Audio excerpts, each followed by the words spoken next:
कई भक्त कहते हैं जी हमें मेरे 3 दिन मंत्र ना जपा, मैंने 4-5 दिन मैंने नाम नहीं जपा। क्यों नहीं जपा? कि टेंशन हो गई थी। अब भले आदमी टेंशन तो हो जा, खैर टेंशन भी हो जाए, लेकिन भगवान की भक्ति भी अपना करता रहे दुखी सुखी होकर। उस टेंशन को भी पड़ी रहेगी, लेकिन मंत्र भी थोड़ा बहुत कर लेना चाहिए, छोड़ना नहीं चाहिए। अब ये तो मंत्र इस काल ने तो इतनी टेंशन कर रखी है इस प्राणी के साथ में, गिनती है को ना। घर में को वासनी हो जाए तो टेंशन, और छोटे मोटे व्यवसाय में 100 घाटे बाद हो उसमें टेंशन, पता नहीं कितने प्रकार की समस्याएं हमारे जान में डाल रखी काल ने। काल का ये उद्देश्य है कि ये भक्ति ना करें।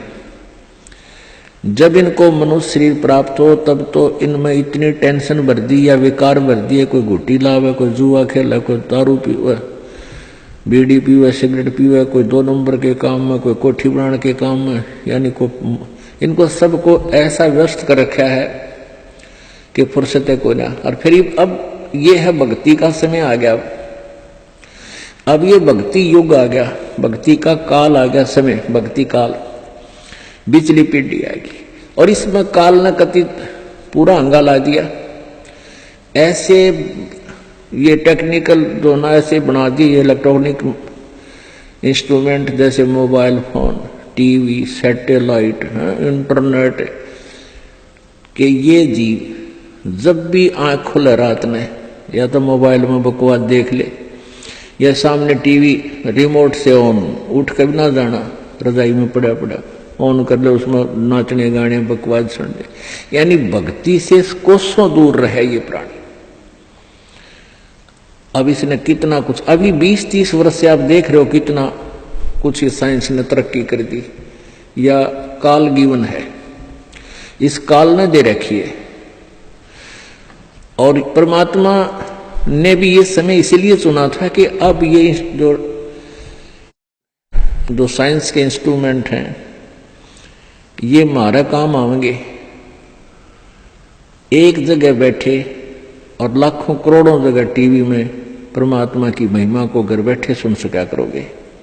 हम इनमें बकवास क्यों देखेंगे? हम भगवान देखेंगे, परमात्मा की चर्चा सुना करेंगे, तो हम इसका सदुपयोग करेंगे। तो पुण्यात्माओं, ये परमेश्वर कहते हैं जिन हर जैसा सुमरिया अर्ता को तैसा लाभ, ओसा प्यास न भाग ही जब लग दसैनी आब। जिन्होंने जैसी भी भगवान की भक्ति की है उनको उतना ही लाभ अवश्य मिलेगा। और ओस पीने से प्यास नहीं बुझती, ओस चाटने से प्यास नहीं बुझती। प्यास बुझेगी गट गट गिलास पीने पानी के गिलास पिया जब प्यास बुझेगी। तो हम पहले क्या करते थे, दान धर्म कितना करते थे, 2 रुपये चढ़ा दिए को 5 मुश्किल थे, 10 चढ़ा दिए तो बड़े खुश होया करते थे। या 100 रुपये का प्रसाद बांट दिया हनुमान जी के मंगलवार ने, तो ये हमारी पूजाएं थी। तो ये तो हम ओस चाट रहे थे। और अब आप देख रहे हो पाठ के पाठ करवाए जा रहे हैं, भगवान के हवन के लिए जोत के पैसे, जो जोत का घी दान किया जा रहा है, ये गिलास के गिलास पिए जा रहे हैं और इनसे प्यास बुझेगी। कोई पाठ करवा रहा है, कोई वैसे गुप्त दान, खूब वैसे दान दे रहे हैं, तो ये गिलास के गिलास पानी के पिए जा रहे हैं, इनसे प्यास बुझेगी, इनसे आपको पूर्ण लाभ होगा। और सतभक्ति मंत्र करेंगे, आजीवन मर्यादा बढ़ेगी। अब ये टेंशन तो काल ने या पैदा कर रखी है कि भक्ति ना कर सके, लेकिन इन टेंशनों में ही आपने भक्ति करनी पड़ेगी। चाहे रो के करो, चाहे खुश होकर कर लो, दुखी होकर कर लो। मान लीजिए कोई घर का सदस्य उपदेशी नहीं था, उसकी मृत्यु होगी, दुख तो बहुत आता है, क्योंकि हमारा एक हमारे अंदर एक ऐसी व्यवस्था बन गई, हम रह नहीं सकते, रोना भी पड़ेगा, भाई खूब बुरा हाल विलाप भी करेंगे। लेकिन फिर भगवान भी फिर याद रखे, परमात्मा ये क्या ले गए इतने दिन, उन बातों ने ध्यान रखे कि ये क्या लेके गया। अगर हम ये भक्ति कर रहा होता परमात्मा इसको जीवन दान भी देता है, इसकी आयु भी बढ़ा देता है यदि सत भक्ति करता है। और ये लेके क्या गया, सारा जीवन बर्बाद कर गया। तो इस प्रकार इन सब विचारों को ध्यान में रख के, सब बातों को विचार करके और भजन जरूर करें। चाहे याद तो बहुत आते हैं, मृत्यु को प्राप्त हो जाते हैं जो साथी परिवारजन, लेकिन भगवान भी रो रो के मालिक ने भी याद रखे, मतलब भूला नहीं भगवान को। और भी कई प्रकार की टेंशन हो जाती है, किसी प्रकार की कई चिंताएं होती हैं, लेकिन चिंताएं तो हैं, चिंता भी नाम से ही समाप्त होंगी और परमात्मा की भक्ति तक करनी पड़ेगी, इन चिंताओं में करनी पड़ेगी। एक समय एक दरोगा जी जून के महीने में यानी गर्मी के मौसम में घोड़ी पर सवार होकर जा रहा था किसी दूसरे गांव में। रास्ते में किसान ने रहट जोड़ रखा था, रहट, हरहट। वो रहट क्या होता था कि उसमें एक पुली होती थी लोहे की, उस पुली के ऊपर के ऐसे एक चैन डाल दी जाती थी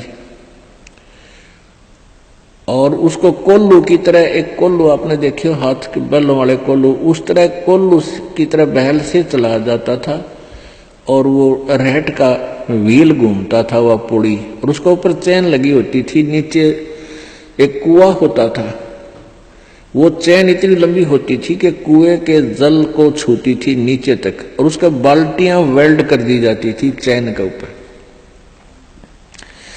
और वो बैल से बैलों को घुमा जाता था कोल्लू की तरह, तो वो व्हील घूमता था, वो पुड़ी घूमती थी, वह चैन साथ में घूमती थी, और नीचे से पानी आकर के खेतों में डलता था और खाली बाल्टियां वापस चली जाती थी और भरी बाल्टियां चैन के साथ ऊपर आती थी, ऐसे चलती थी। तब वो पानी खेतों में सिंचाई के काम आता था। तो किसान की घोड़ी को प्यास लगी, किसान को भी प्यास लगी। उसने देखा कि सामने रहट चल रहा है और पानी पीवेंगे, घोड़ी को भी पिलाएंगे। अब जो ही उस घोड़ी को निकट लाया वो दरोगा यानी वैसे तो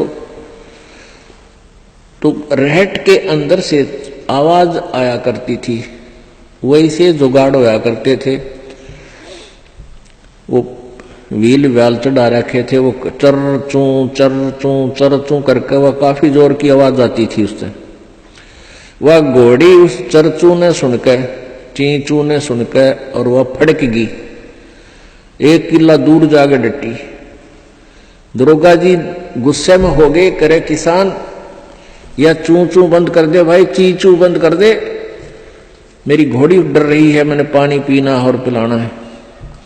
अब किसान ने वो बैल रोक दिए, जो बैल चल रहे थे, कोल्लू को सा फिरा रहे थे, उससे वो चलने से आवाज आ रही थी, पानी भी आ रहा था। तो किसान ने वह बैल रोक दिया, तो पानी आना, जल आना भी बंद हो गया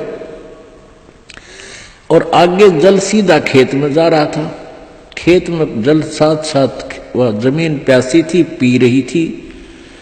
जल घोड़ी के पीने योग्य एकत्रित नहीं रहा। घोड़ी निकट आई, जल था नहीं।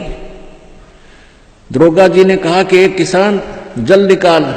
उसने फिर बैल का डंडा मार दिया, बैल चला तो चू ची चू, फिर हुई घोड़ी, फिर भागी। वो किसान को उसने कहा, दरोगा ने गया चू चू बंद करवा, ची चू बंद कर। उसने फिर बैल रोक दिया, वो फिर घोड़ी लिया, पानी पाया नहीं। तब वो किसान बोला, दरोगा जी इस ची चू में पी गए तो पी गए ना, दोनों मरोगे तुम। तो ये ची चू में ही पीना पड़ेगा ये जल, राम नाम का भाई।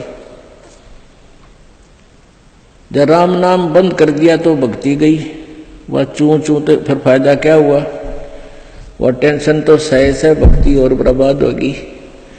तो इस ची चू में पानी पीना पड़ेगा, जल पीना पड़ेगा भाई, हिम्मत रखो। और एक दिन परमात्मा ऐसी कृपा करेगा, या ची चू भी बंद हो जाएगी, क्योंकि परमात्मा के नाम से सब दुख दूर होते हैं। कबीर 5 पहर धन दे गया और 3 पहर रया सोए। 1 पैर हरि ना भजा फिर मुक्ति कहां से होए। 8 पहर 24 घंटे को 8 पहर में, पहले 8 पहर होती थी 24 घंटे की। अब परमात्मा कहते हैं तो 1 पैर में 8, 1 पैर में 3 घंटे हो गए।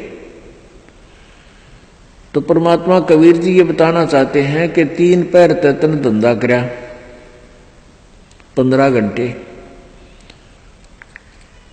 5 पैर तो 3 पैर तो सो गया, यानी 1 दिन रात टोटल पूरा कर दिया। और 1 पैर हरि ना बजा, 3 घंटे भी भगवान को नहीं दिए तूने। 5 पैर धन दे गया, 3 पैर रया सोए। 1 पैर हरि ना जप्यो, मुक्ति कहां से हुई। यानी टोटल 3 घंटे परमात्मा ने बता दिए कि पूरे 24 घंटे में 3 घंटे आप भगवान के भजन में अवश्य लगाओ। और उनका ये नहीं है कि स्पेशल एक जगह बैठ के लगा लो, बहुत समय होता अपने पास। जैसे आप जी कोई मजदूरी के लिए जाते हो, घर से वहां तक घंटा 1 लगे, मालिक का सिमरण करता जा। बस में बैठकर जा रहे हो कहीं काम, बस वहां भक्ति करें। खेतों में जा रहे हो, खेतों से घर से लेकर वहां तक जो खूब भक्ति करे, अपना मंत्र ने याद रखे। और बहुत से ऐसे कार्य हैं जो काम करते करते भी हम भगवान की भक्ति कर सकते हैं। जैसे खेत में आली हल जोतता है, हमने देखे पहले ही आड़ी में लक्ष्मी चंद की रागनी गाए जाते, हल भी जोड़े जाते। तो आप भगवान की भक्ति भी करे, कभी आरती करने लग जाए, कभी भगवान की वाणी बोलने लग जाए। कोई फिल्मी गाने गावे है, कोई और बकवास सोच रहा है। तो इस प्रकार हमने अपना सुमरण में 3 घंटे का समय निकालना चाहिए। जैसे सुबह का नित्यनेम आध पौना घंटा लगता है, 15 मिनट की असुर निकंदन रामायणी 1 घंटा तो हो गया। आध 35 मिनट की आरती होती है, 1.5 घंटा। बाकी 1.5 घंटा आपका सिमरण भी हो जाना। सिमरण आध घंटा मंत्र, 1 घंटे का श्वास का सिमरण। तो इतना भी आप कंटिन्यू कर लोगे तो भी आपका बेड़ा पार हो जाएगा। ये सत्कर्म मान लीजिए।